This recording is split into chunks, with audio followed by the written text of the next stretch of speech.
우리 함께 묵도하심으로 예배 시작하겠습니다.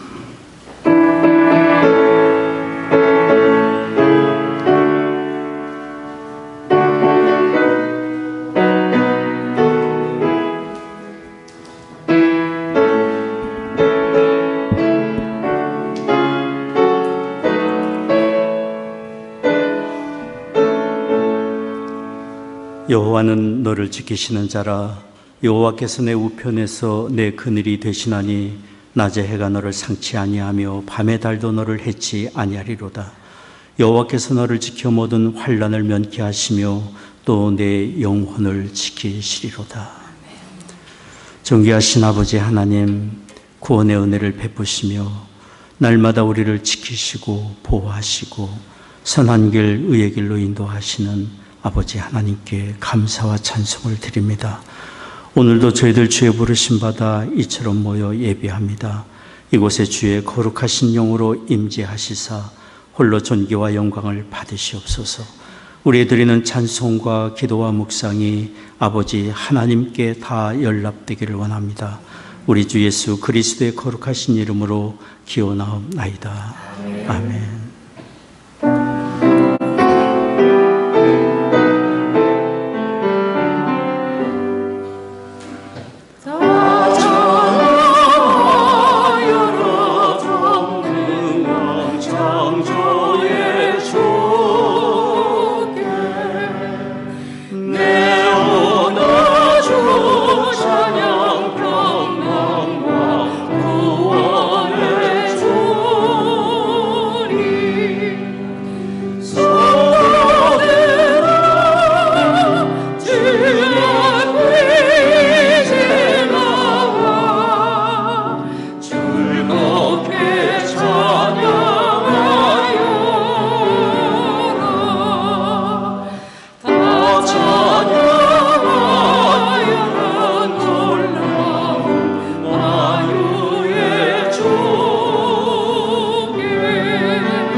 전능하사 천지를 만드신 하나님 아버지를 내가 믿사오며 그 외아들 우리 주 예수 그리스도를 믿사오니 이는 성령으로 잉태하사 동정녀 마리아에게 나시고 본도 빌라도에게 고난을 받으사 십자가에 박혀 죽으시고 장사한 지 사흘 만에 죽은 자 가운데서 다시 살아나시며 하늘에 오르사 전능하신 하나님 우편에 앉아 계시다가 저로서 산 자와 죽은 자를 심판하러 오시리라.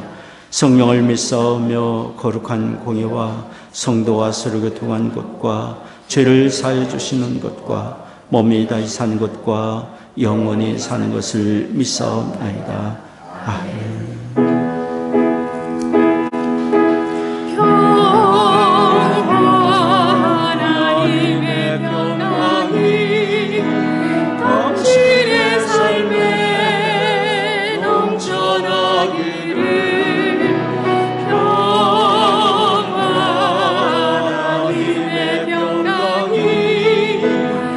당신의 삶에 가득하기를 축복합니다.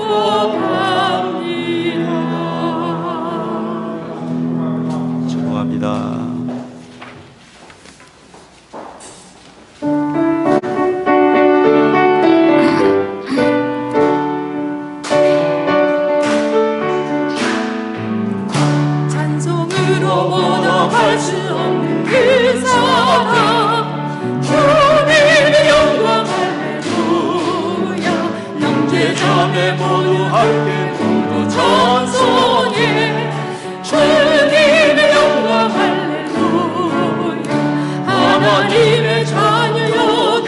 찬송 부르며 밟고 걸어간 길로 기쁨으로 나가 주의 보좌 앞으로 속히 들어가겠네.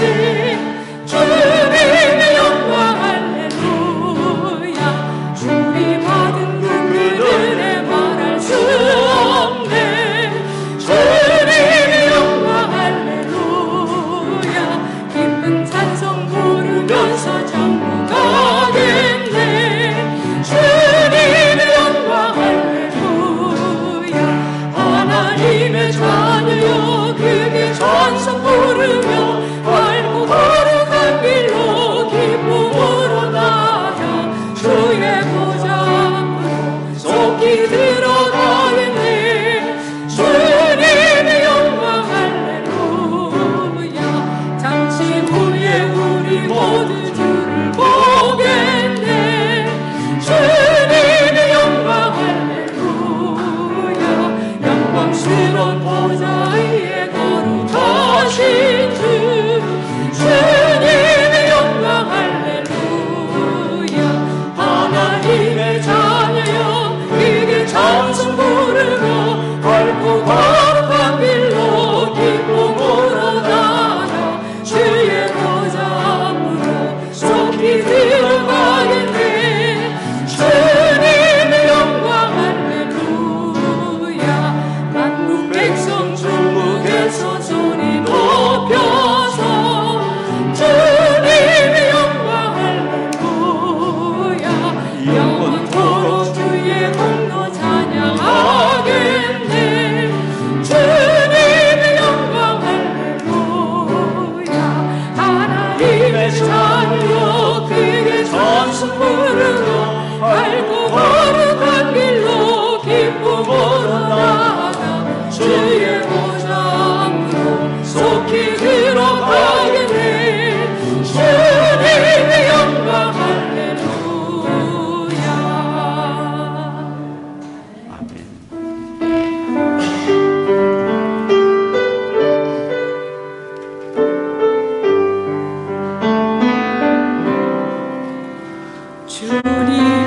주님여 이 손을 꼭 잡고 가소서.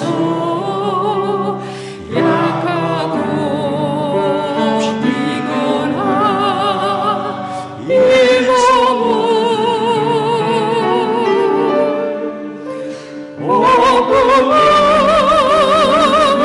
오고나서 이 시사 빛으로 손잡고 날 인도하소서.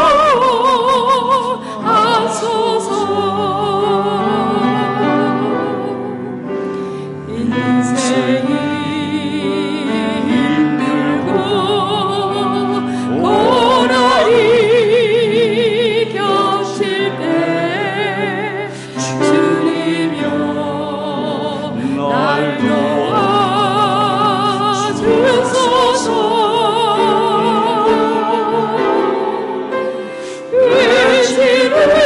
외치는 입소리 귀 기울이시사 손잡고 날 인도하소서.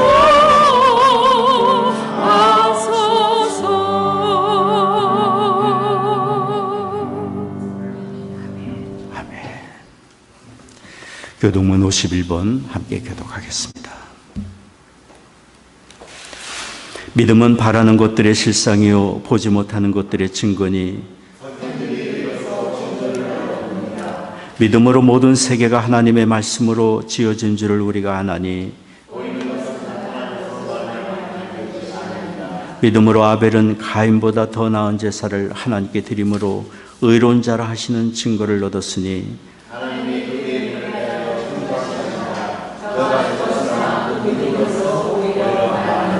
믿음으로 에녹은 죽음을 보지 않고 옮기웠으니 하나님이 저를 옮기심으로 다시 보이지 아니하니라.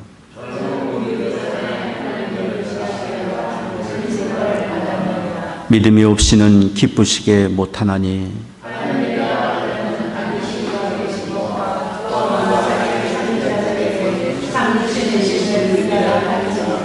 아멘.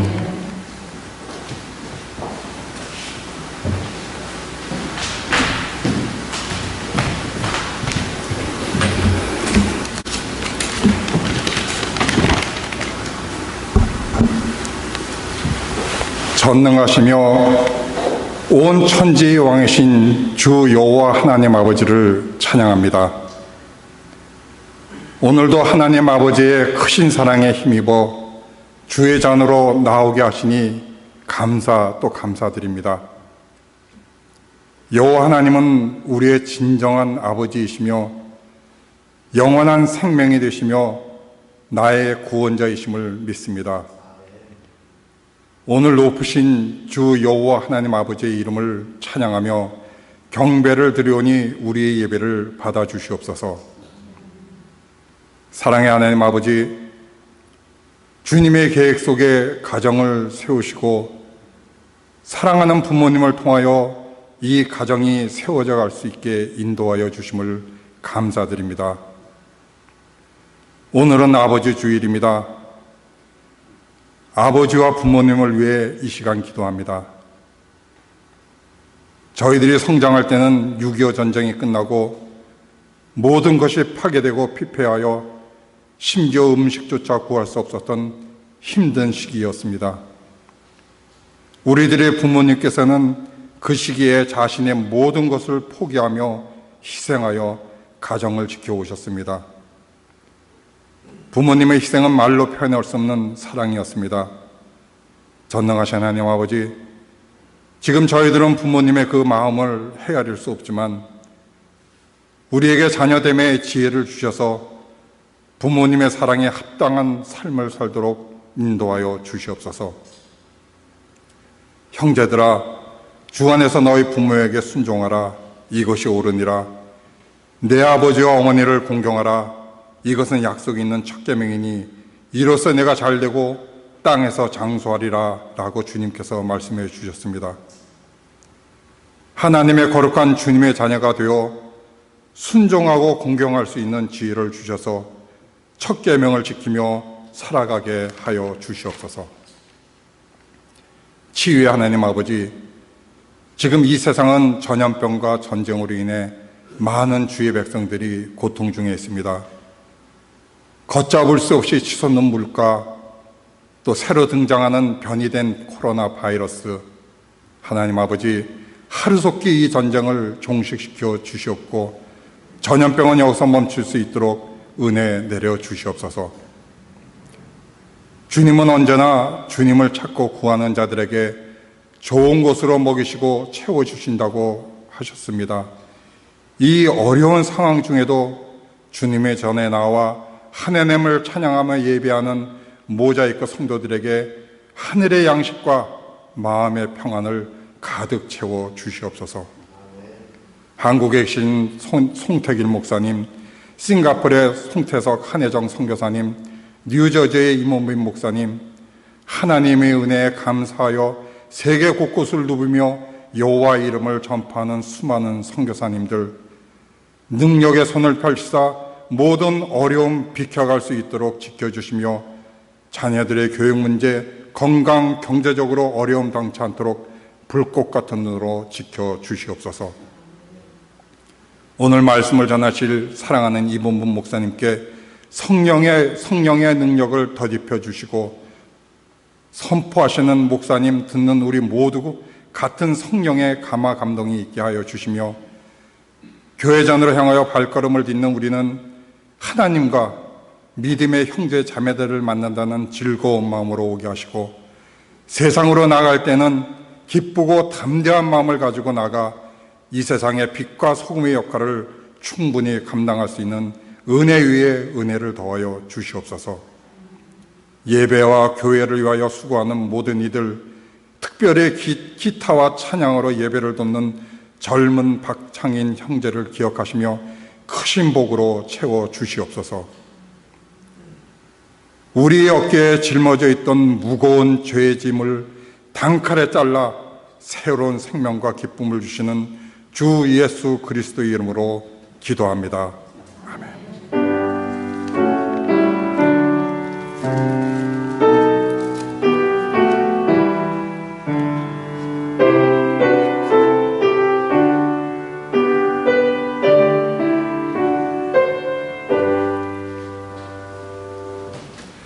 오늘 저희들에게 주시는 하나님의 말씀은 빌립보서 4장 4절에서 7절 말씀입니다. 주 안에서 항상 기뻐하라. 내가 다시 말하노니 기뻐하라. 너의 관용을 모든 사람에게 알게 하라. 주께서 가까우시니라. 아무것도 염려하지 말고 오직 모든 일에 기도와 간구로 너희 구할 것을 감사함으로 하나님께 아뢰라. 그리하면 모든 지각에 뛰어난 하나님의 평강이 그리스도 예수 안에서 너희 마음과 생각을 지키시리라. 아멘.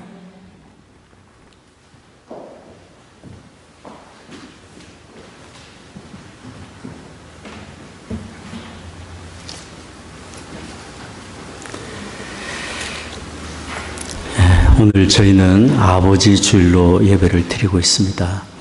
가정에 헌신하고 수고하는 아버지들의 그 수고를 기억하고 감사하는 날인 동시에 아버지들은 자신들에게 맡겨진 역할을 다시 한번 생각하고 재헌신하는 참 그런 날입니다. 아버지로서 산다는 것이 참 쉽지 않습니다. 가정을 이끌어 가야 된다는 책임감이 있고 남모르는 한심과 참 기도의 시간이 참 많이 있는 것이 아버지들의 삶이 아닌가 생각합니다. 그래서 아버지들을 위해서 우리가 늘 격려하고 기도가 필요하다는 생각이 듭니다. 함께 예배하는 우리들 가운데는 곁에서 격려해드릴 아버지가 계시지 않은 분도 있을 수 있습니다. 그러나 우리의 공동체 안에 우리가 격려할 아버지들이 있고 우리의 일터에 우리의 관계된 이웃관계 속에서 우리가 언제든지 관심 갖고 격려해드릴 아버지들이 있습니다. 이 시간 우리 아버지들의 헌신과 수고를 감사하며 격려해드리는 마음으로 한번 큰 박수로 응원드리겠습니다.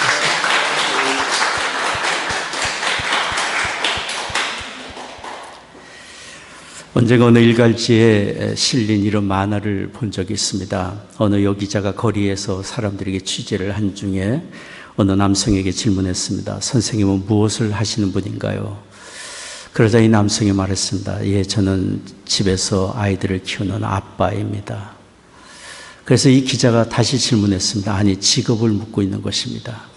그러나 이 남성이 다시 말했습니다. 예, 저의 주요 직업은 아이들을 키우는 아버지입니다. 여기자가 답답했습니다. 아니, 그럼 도대체 무엇을 해서 먹고 사시나요?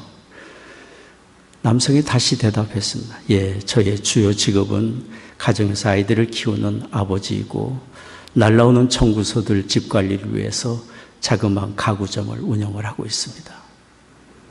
저는 그 만화를 보면서 아마도 이 세상에서 살고 있고 있는 많은 아버지들의 역할이 얼마나 중요한지 그것을 저자가 말하고 싶지 않았는가 그런 생각이 듭니다.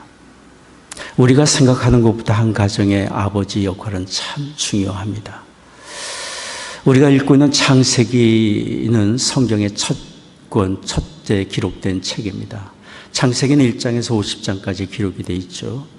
그런데 창세기의 대부분의 내용은 많은 사건과 이야기들은 장차 오셔서 우리의 허물과 죄를 담당하시고 구원하실 하나님의 아들 예수 그리스도의 오심과 관련된 이야기들이고 사건들입니다.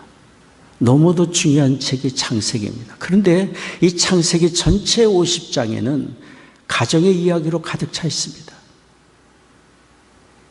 아담의 가정, 노아의 가정, 아브라함의 가정, 이삭의 가정, 야곱의 가정, 요셉의 가정. 각 가정에 세워진 아버지들이 어떻게 하나님의 뜻을 알고 하나님께 순복하며 하나님의 뜻을 이루어가고 가정을 세워갔는지의 기록들이 창세기의 기록입니다. 그렇게 본다면 가정에 세워진 아버지들은 하나님의 동역자요, 하나님의 거룩한 뜻을 이루어가는 하나님의 일꾼들입니다. 가정의 아버지들이 세워진 하나님의 이런 뜻을 깊이 생각하고 헌신한다면 각 가정을 통해서 하나님께서 계획하시고 뜻하신 아름다운 일들이 일어나리라고 믿습니다. 하나님께서 각 가정에 아버지들을 세우기만 하시는 것이 아니라 하나님의 그런 뜻을 이루어갈 수 있도록 아담에게 복을 주시고 아브라함에게 복을 주시고 이삭에게 야곱에게 요셉에게 복을 주신 것처럼 아버지들에게 하나님은 관심 가지시고 복을 주시고 도와주고 계십니다.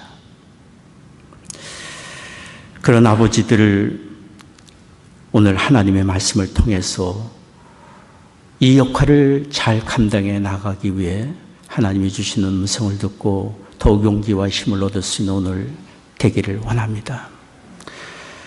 오늘 변장님이 읽어주신 빌립보서 4장의 말씀은 주님 안에서 사는 사람, 주님 안에서 사는 사람이 어떤 특징들이 있는가, 그것을 우리에게 보여주고 있습니다. 내가 주 안에 있다면 가질 수 있는 삶의 믿음의 자세들입니다. 이 말씀 우리 모두가 깊이 생각하고 받아들여야 될 말씀이지만 특별히 오늘 아버지 주일을 맞이한 아버지들에게 참 필요하고 도움이 되는 말씀이라 생각합니다.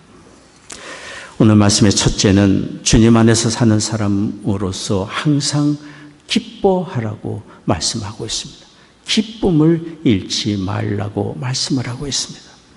오늘 말씀을 주목해 보십시오. 빌립보서 4장 4절 말씀입니다. 같이 읽겠습니다. 주 안에서 항상 기뻐하라. 내가 다시 말하노니 기뻐하라. 거듭 말씀합니다. 기뻐하라, 기뻐하라. 그리고 항상 기뻐하라고 말씀합니다. 어두울 때나 밝을 때나 형통할 때나 그렇지 못할 때나 기쁠 때나 슬플 때나 항상 기쁨을 잃지 말라고 말씀을 하고 있습니다. 우리가 주 안에 있기 때문에요. 성경은 우리에게 가르쳐 줍니다. 우리가 그리스도인이 된 이후에는 우리의 삶의 방식이 달라졌는데 더 이상 보는 것으로 살지 않고 믿음으로 사는 사람이 되었음을 말씀합니다. 혼자 사는 것이 아니라 주님 안에서 사는 우리이기 때문입니다. 내가 어디 안에 있고 누구의 돌보심 변치 않는 사랑의 손길에 인도함을 받고 있음을 기억한다면 우리는 어려운 역경을 당할 때에도 기쁨을 잃지 않을 수 있습니다. 신앙으로 산다는 것은 곧 기억하며 사는 것입니다. 날 기억하시고 돌보시는 하나님을 기억하며 살 때 우리는 삶의 용기와 소망을 가질 수 있고 기쁨을 잃지 않을 수 있습니다. 오래전의 일입니다. 저는 운전을 하고 가다가 앞에 수많은 새떼들이 나란히 전깃줄에 앉아 있는 것을 보았습니다. 잠시 후에 새떼들이 푸르 하늘로 나르더니 옆에 있는 나무로 옮겨 앉았습니다. 새떼들의 그런 모습을 보면서 제 마음에 이런 생각이 들었어요. 참 좋겠다. 쟤네들은 렌트비 걱정도 없고 가스비 걱정도 없고 생활비 걱정도 없고 원하는 대로 날아가서 원하는 대로 가서 앉아서 노니 좋겠다. 그러다가 바로 가까운 가스 스테이션에 가서 제가 자동차에 가스를 넣으면서 나무에 소복이 앉아있는 새떼들을 바라봤습니다. 부러운 눈으로 바라보는데 제 마음에 그 순간 이런 생각이 들었어요. 그런데 제 새떼들을 누가 먹이고 누가 기르시지? 창조주 하나님이 아니신가? 그 하나님이 누구신가? 우리를 돌보시고 사랑하시는 하나님 아버지가 아닌가? 저는 그때 새떼들을 바라보면서 잠깐이라도 내가 하나님의 은혜와 사랑 안에 있다는 것을 잊고 사는 것이 얼마나 부끄러운지 몰라요. 그리고 또 언젠가 일입니다. 늦가을에 저는 감기 몸살에 푹 걸려서 운전을 하고 가면서 자동차 문을 꼭 닫고 다녔습니다. 상큼한 날씨에 사람들은 자동차 문을 다 열고 그 좋은 날씨를 즐기고 갔는데 저는 차 문을 닫고 운전을 했어요. 근데 제 앞에 운전해 가고 있는 차에 자동차 유리문이 스르륵 내리더니 강아지 한 마리가 고개를 내밀고 상큼한 가을 날씨를 즐기고 있는 것 같았어요. 그날 저는 강아지를 바라보면서 강아지에 대해서 심한 열등감을 느꼈어요. 쟤는 감기도 걸리질 않나. 내가 주 안에 있고 주님의 돌보심, 변치 않은 사랑 안에 있다는 것을 잊어버리면 우리는 그렇게 살면서 위축받기 쉽고 염려와 불안과 근심에 빠져 살 때가 참 많습니다. 신앙은 기억하는 겁니다. 날 기억하시고 돌보시는 하나님을 기억할 때 우리는 어느 때 어느 환경 속에서도 담대한 마음과 소망과 기쁨을 가질 수 있습니다. 오늘 우리가 읽고 있는 이 빌립보서는 바울이 빌립보 교회 성도들에게 보낸 서신입니다. 바울이 이 서신을 보낼 때 평안할 때가 아니었습니다. 감옥소에 갇혀 있었을 때입니다. 로마 감옥소에 갇혀 있었을 때입니다. 사랑하는 친구를 만날 수도 없고 그는 자유의 몸이 아닌지라 복음을 전하지도 못하고 언제 목숨을 잃을지 모르는 위태로운 상황이었습니다. 더더군다나 그를 항상 비난하는 사람들은 잘됐다, 잘됐다, 잘난 체 하더니 잘됐다, 그를 더욱 조롱하고 있는 그런 상황이었어요. 더더군다나 바울에게는 우리가 아는 대로 그에게는 지병이 있었어요. 고침받지 못한 남겨진 육신의 연약함이 있었어요. 그러나 바울은 자신의 질병과 약함 하나님께 고쳐달라고 여러 번 간구했지만 하나님의 허락해 주지 아니하실 때 하나님께서 뜻하신 바가 무엇인지를 깨달은 바울입니다.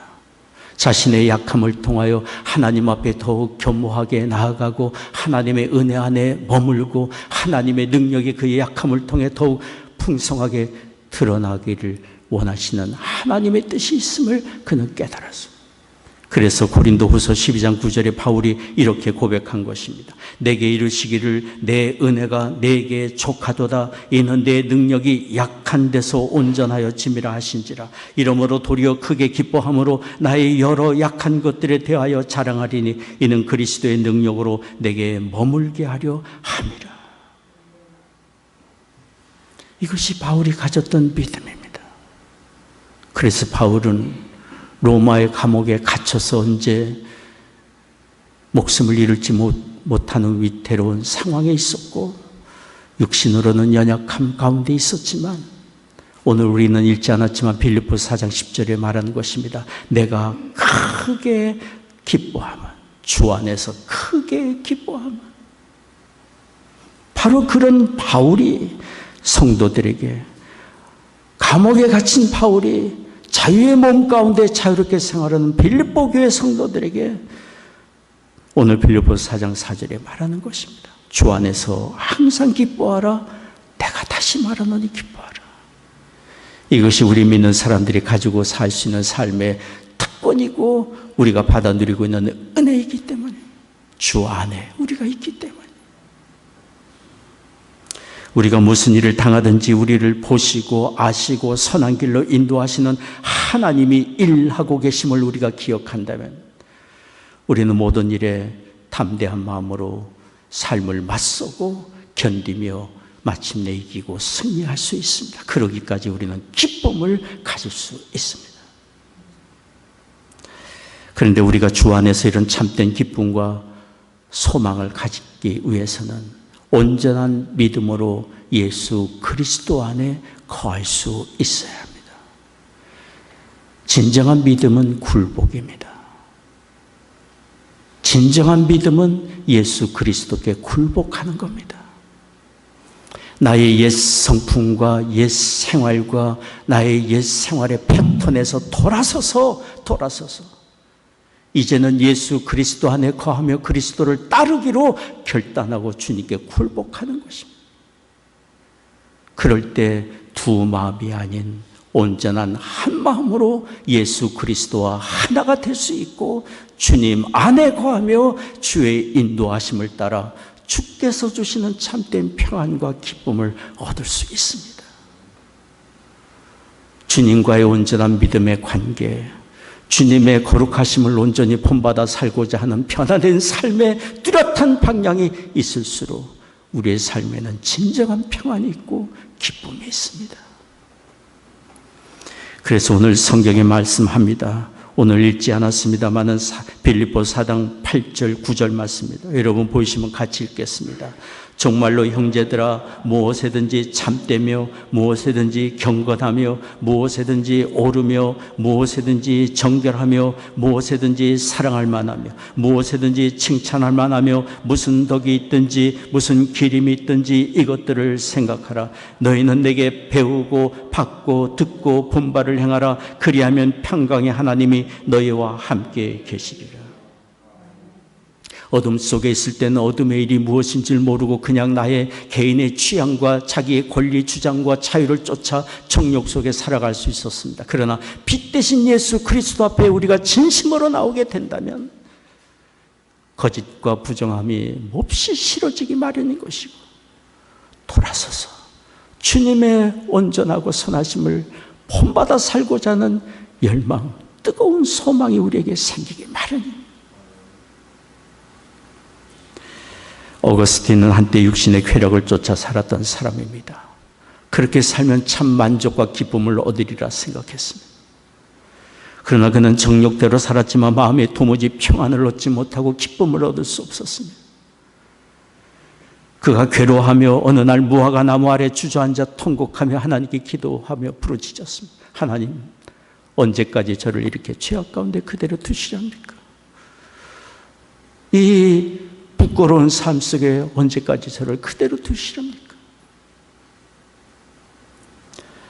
하나님 앞에 그렇게 엎드려 기도하며 부정한 삶으로 인하여 괴로워하고 슬퍼하고 하나님께 울부짖고 있을 때 담장 너머 동네 어린이 아이들의 노랫소리가 그에게 들렸습니다.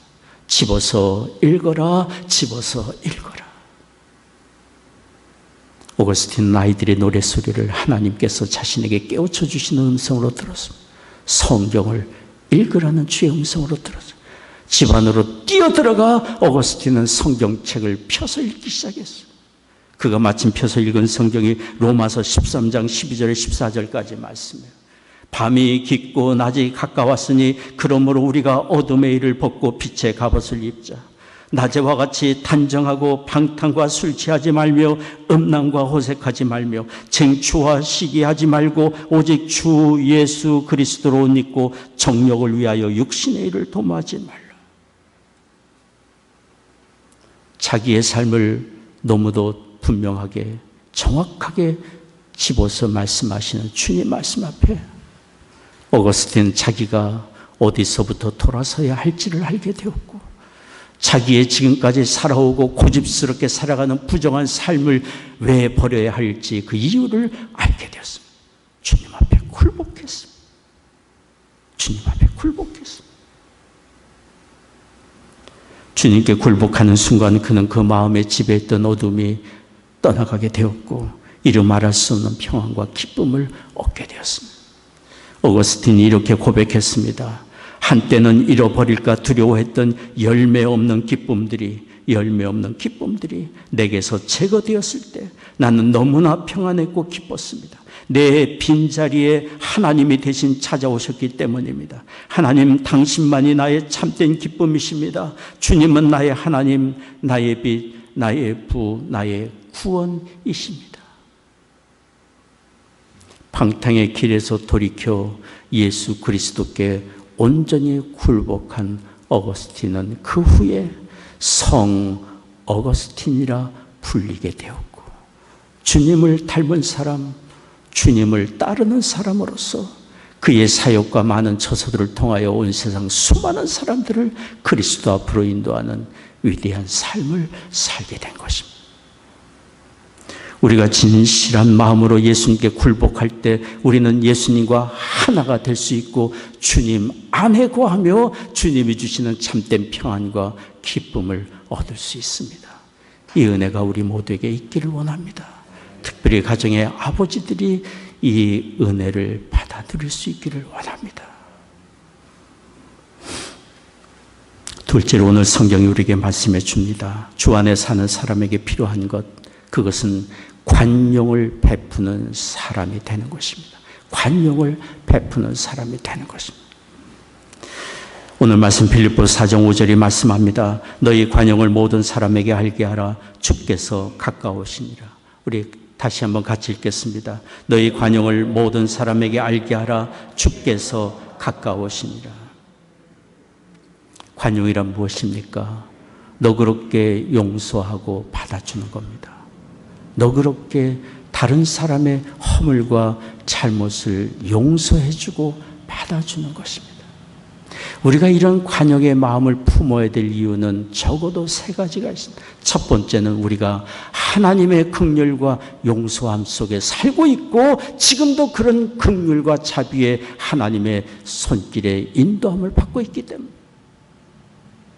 두 번째는 우리가 예수 그리스도를 믿어 거듭나 하나님의 자녀가 되는 순간부터 더 이상 우리는 옛사람, 옛 목적을 가지고 사는 것이 아니라 우리 자신을 위해 사는 것이 아니라 이제는 우리를 위해 죽으시고 다시 사신 예수 그리스도를 위해 사는 것이고 주님을 섬기는 마음으로 다른 사람을 돕고 섬기며 사는 그런 삶으로 부름을 받았기 때문입니다.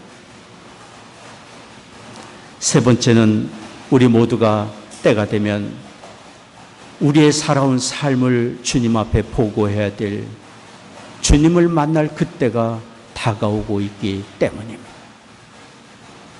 오늘 성경 말씀이 그래서 말하는 겁니다. 빌립보서 4장 5절 말씀입니다. 너희 관용을 모든 사람에게 알게 하라. 주께서 가까우시니라. 주께서 가까우시니라. 로마서 14장 10절도 말씀합니다. 우리가 다 하나님의 심판대 앞에 서리라. 계시록 22장 12절도 말씀합니다. 보라 내가 속히 오리니 내가 줄 상이 내게 있어 각 사람에게 그의 일한 대로 갚아주리라. 우리가 하나님 앞에 날마다 어떤 은혜를 받아 누리고 살고 있는지를 알고 우리의 새로운 삶의 목적이 방향이 무엇인지를 알고 우리가 이제 곧 주님을 만나게 될 그때가 다가오고 있음을 안다면 우리는 다른 사람에게 관용을 베푸는 삶을 기쁨으로 살아갈 수 있으리라 믿습니다. 다른 사람의 허물과 약점을 관대하게 받아주고 어찌하든지 그로 하여금 힘을 얻어 새롭게 되어 하나님 나라 일꾼으로 귀하게 쓰임받도록 돕는 역할에 우리가 감당할 수 있으리라 믿습니다. 우리 주님은 이 땅에서 육신으로 사실 때 우리에게 관용의 모범을 보여주셨습니다. 주님을 따르는 12 제자들, 우리가 기억하는 그들은 다 온전한 사람이 아니었습니다. 허물투성이었습니다. 서로를 시기하고 질투하고 다투는 사람들이었고 주님을 의심했던 사람이고 온전한 믿음을 가진 사람들이 아니었고 주님을 배반하여 팔기도 한 사람이 주님의 제자들 가운데 있었습니다. 그런데 요한복음 13장 1절에 보면 우리 주님께서 그들을 끝까지 사랑하셨다고 말씀하고 있습니다. 마지막 날, 잡히시던 마지막 날 주님에 대한 기록입니다. 우리 주님 십자가의 사건이 있고 부활하셨을 때 제자들은 여전히 실망과 낙심에 빠져 티베리아 바닷가에서 고개를 잡고 있었습니다. 주께서 그들을 찾아가셨습니다. 그들을 위로하시고 용기를 주셨습니다. 특별히 베드로를 만나셨어요. 주를 3번이나 모른다고 부인했던 베드로를 만나셔서 내 양을 돌보아 달라고 부탁하시고 거룩한 사명을 그에게 맡겨주신 것입니다. 내가 왜 그랬니? 내 입으로 수제자라고 그러지 않았니? 책망하실 만도 한데 우리 주님께서는 책망보다도 주의 양을 돌보아 달라고 부탁을 하신 겁니다. 우리는 티베리아 바닷가에서 주께서 제자들을 만나시고 베드로에게 분부하신 긍휼과 주께서 하신 말씀을 기억해야 합니다. 제자들에게 베푸신 주님의 긍휼은 곧 우리에게 지금도 베풀고 계시는 긍휼인 것이고, 베드로에게 분부하신 내 양을 돌보아 달라고 부탁하신 그 말씀 곧 오늘날 우리에게 부탁하고 계신 말씀이기 때문에, 우리가 날마다 대하고 만나는 사람들은 주님이 사랑하시고 주님이 돌보고 계시는, 주께서 귀히 여기시는 주님의 양입니다. 주님의 사람들입니다. 더더군다나 가정에 우리의 자녀들은 주께서 아끼고 사랑하시는 주님의 양입니다. 그러니 우리 주께서 무슨 생각을 하고 계시는지 주의 마음을 생각한다면, 주님을 섬기고 주님을 위하여 일하고자 한다면 우리는 더더욱이 긍휼의 마음을 가지고, 내가 주 앞에 긍휼히 여김을 받은 것처럼 긍휼의 마음으로 다른 사람의 허물과 잘못을 묻고 받아줄 수 있는 우리가 되어야 합니다. 어느 가정의 이야기입니다. 그 가정의 남편은 결혼 초기에 아내의 작은 잘못도 그냥 넘어가지 않았어요. 지적하고 책망하고 바로 잡아주려고 했습니다. 그것이 아내를 돕는 남편의 역할이라고 생각을 했어요. 얼마쯤 지나서 아내가 조용히 남편에게 말했어요. 여보, 좀 너그러우면 좋겠어요. 그 말이 남편의 마음에 큰 자극이 되었어요. 그리고 주께서 자기에게 하시는 음성으로 깨닫게 되었어요. 남편은 자기가 그동안 어떻게, 무슨 생각으로, 어떤 모습으로 아내에게 비춰줬고 어떻게 살고 있는지를 아내의 말을 통해 볼 수 있었기 때문에 노력했어요. 아내의 작은 잘못을 유머로 받아주고 괜찮다고 등 두드려주고, 서로 대화를 하면서 의견이 갈릴 때 그럴 수 있겠다, 아내의 의견을 존중해 주게 되고, 자기의 잘못에 대해서도 겸손히 인정하고 사과를 할 줄 아는 그런 사람이 되기 위해 노력했어요. 아내가 그처럼 이야기를 듣고 남편이 너그러워지려고 노력할수록 아내의 얼굴은 점점 환해지게 되었고 가정은 평안하게 된 것입니다. 너그러움이 존경심을 만들고, 너그러움이 사람을 얻게 하고, 너그러움이 친밀감과 행복과 기쁨을 만듭니다. 어느 가정의 여성의 이야기입니다. 그 여성이 이런 이야기를 썼습니다. 어렸을 때 남동생의 아버지가 새로 구입하셔서 귀히 여기는 찬송가에 어린 남동생이 2살 때 낙서를 막 해놨어요. 여동생이 옆에서 그것을 보고 이 여성이, 남동생이 하는 그 일을 옆에서 보고 큰일 났다 생각을 했는데, 아빠는 그 남동생을 혼내기보다 그 찬송가에다가 이런 글을 썼습니다. 1957년 잔이 2살 때 쓴 글. 너의 아름다운 얼굴과 나를 바라보는 따스하고 초롱초롱한 눈을 들여다보며 나는 하나님께 얼마나 감사를 드렸는지 모른다. 너로 인해 이 책이 거룩한 책이 되었구나.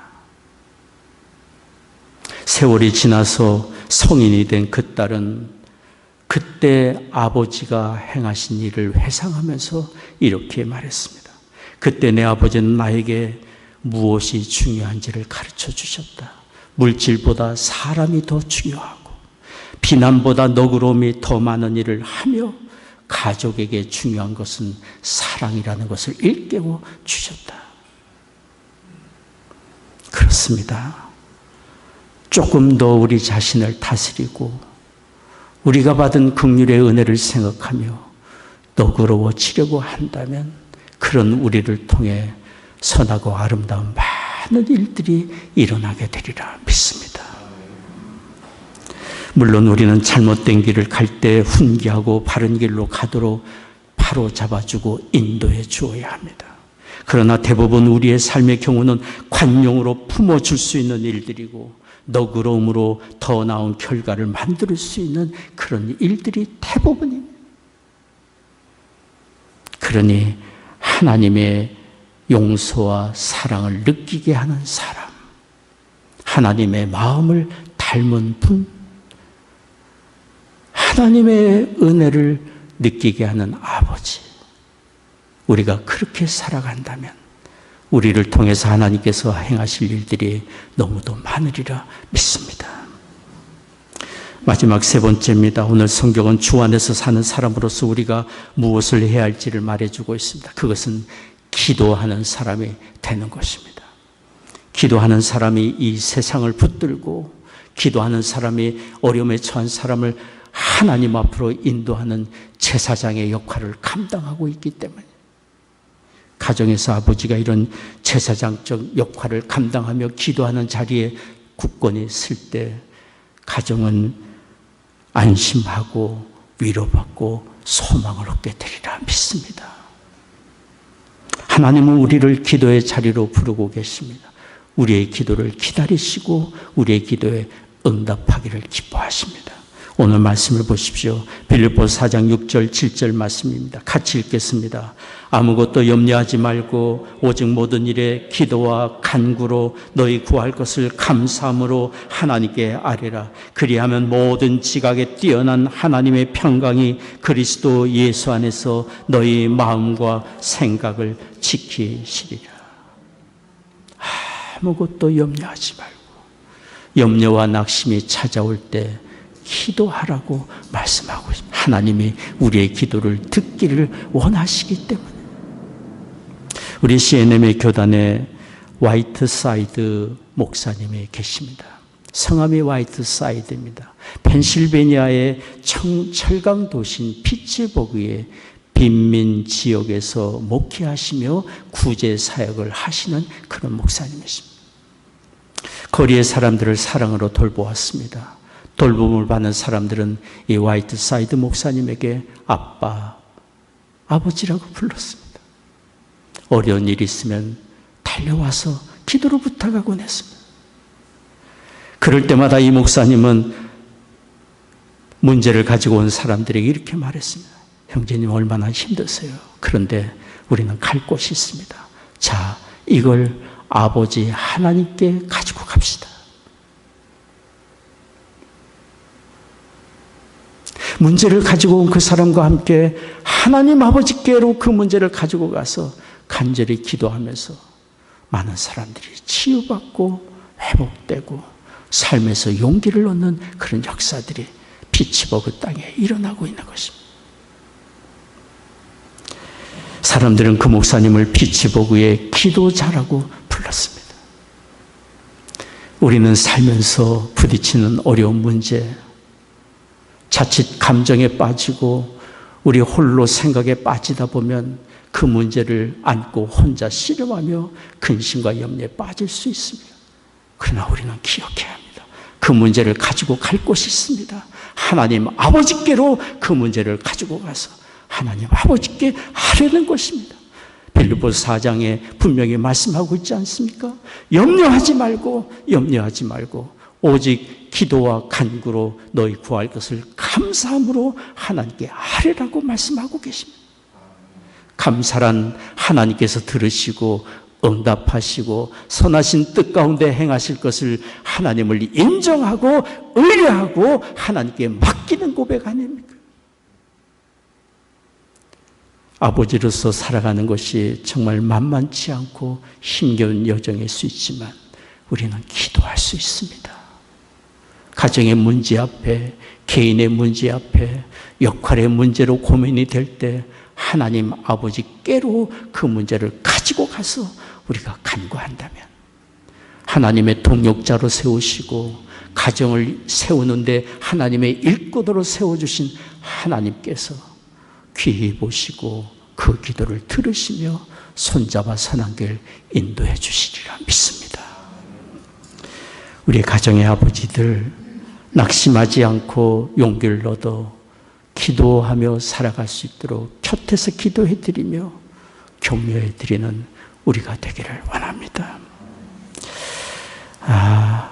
아버지 날이 될 때마다 아쉬운 것이 있습니다. 어머니 날은 함께 부를 노래가 있는데 아버지 날은 부를 노래가 마땅히 없습니다. 제가 그래서 지난 한 주간 참 이렇구나, 우리의 처지가 이렇구나 생각을 하다가 떠오른 사람이 있었습니다. 우리 박창인 형제였어요. 이제 내년에는 한번 박창인 형제가 아버지 날 노래를 작곡해서 내년에는 한번 인도했으면, 나는 그런 생각이 들었습니다. 오늘 대신 아버지 날 부를 수 있는 노래가 하나 떠올라서 함께 불렀으면 합니다. 당신은 사랑받기 위해 태어난 사람. 우리 너희 안에 이 마음을 품어라. 곧 그리스도 예수의 마음이니. 아멘.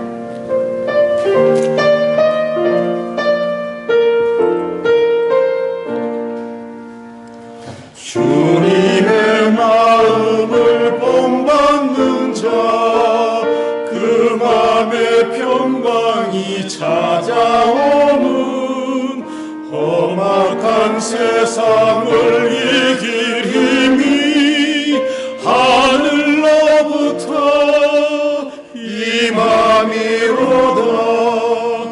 주 모습 내 눈에 안 보이며 음성 내 귀에 안 들려도 내 영혼 날마다 주를 만나 신령한 말씀 늘 배우도다. 주님의 마음 본받아 살면서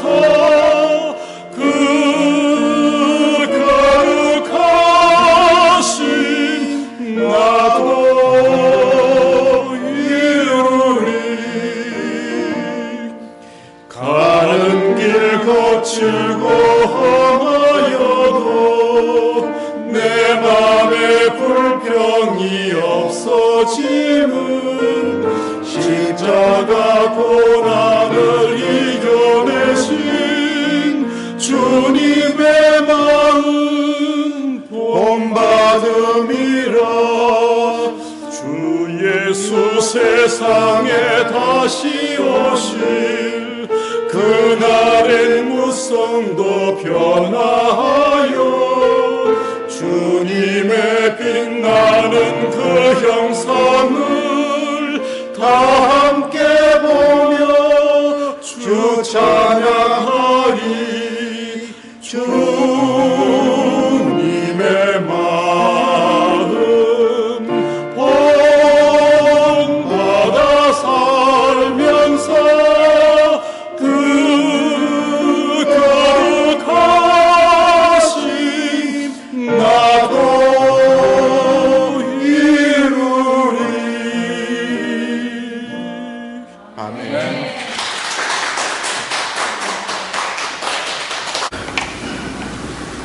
아버지와 함께 나눈 여러 추억들이 있지만 가장 많이 생각나는 것들이 몇 가지 있습니다.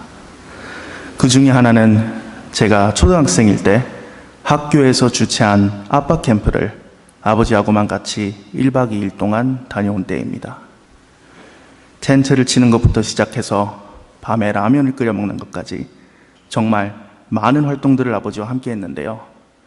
이렇게 행복한 시간임에도 불구하고 과거의 어린 제가 아버지께 크게 화를 낸 순간이 있었습니다. 그때 당시 아빠 캠프의 가장 큰 행사는 부자끼리 각자 만든 모형 경주용 자동차를 가지고 하는 경주대회였습니다.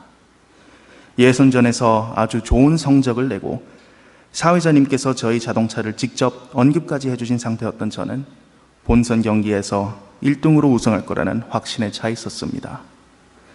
본선 경기 몇 분 전 아버지께서는 기대에 찬 저를 보시고 저희 모형 자동차가 더 빨리 나갈 수 있도록 조정하시고 자리로 돌아오셨습니다. 그리고 조금 시간이 지나 본선 경기가 드디어 시작됐습니다. 사회자님의 호루라기 소리에 맞춰 저희 자동차를 포함한 여러 대의 모형 경주용 자동차들이 경주 레일을 달리기 시작했습니다. 그런데 예선전에서 보여준 모습과는 달리 저희 자동차가 전혀 속력을 내지 못하는 것이었습니다. 수많은 자동차들이 저희 차를 하나 둘씩 추월해 갈 때마다 제 기대는 그보다 더 엄청난 실망과 화로 바뀌었습니다. 경주대회가 끝나고 각자 캠프로 돌아가서 저는 아버지께 정말 크게 짜증과 화를 냈습니다. 아버지께서 마지막 정비만 하지 않으셨다면 우승했을 거라며 울고 불고 난리도 아니었습니다. 어쩌면 그 자동차를 만들 때 제가 한 것은 거의 없고 아버지께서 다 만드셨음에 대한 부끄러움을 무의식적으로 감추려 더 크게 짜증냈을지도 모릅니다. 하지만 이런 경우에 어긋나는 행동을 하는 아들을 보시고 아버지께서는 저와 달리 미안하다고 사과하셨습니다. 단지 사랑하는 아들이 우승해서 기뻐하는 모습을 보시기 위해 당사자인 저보다 더 노력하셨을 뿐인데 이해심 하나 없이 감사함 하나 없이 화내는 아들 앞에서 저희 아버지는 미안하다고 사과하셨습니다. 도리에 맞지 않는 행동을 하는 아들에게 화를 내시기는커녕 오히려 저의 기분을 풀어주시려고 라면 먹으러 가자라고 하셨습니다.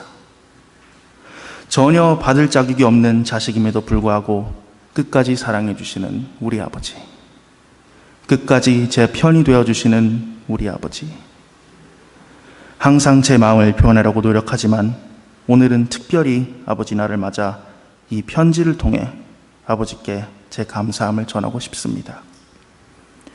아버지 덕에 사랑을 배우고 실천할 수 있게 됐습니다. 지난 몇십 년간 저와 어머니를 사랑해 주시고 지금까지도 가족을 위해 매일 힘써 노력하시는 아버지, 제가 그 사랑 보답하며 살겠습니다. 아버지 감사합니다. 그리고 사랑합니다. 박창현 올림. 아버지와의 추억이 있고 아버지에 대한 감사의 기억들이 다 있으리라 믿습니다. 창현 형제 감사합니다. 네. 네, 광고는 여러분 주보를 참조해 주시면 감사하겠습니다. 우리 자리에서 기립하셔서 함께 찬송하겠습니다.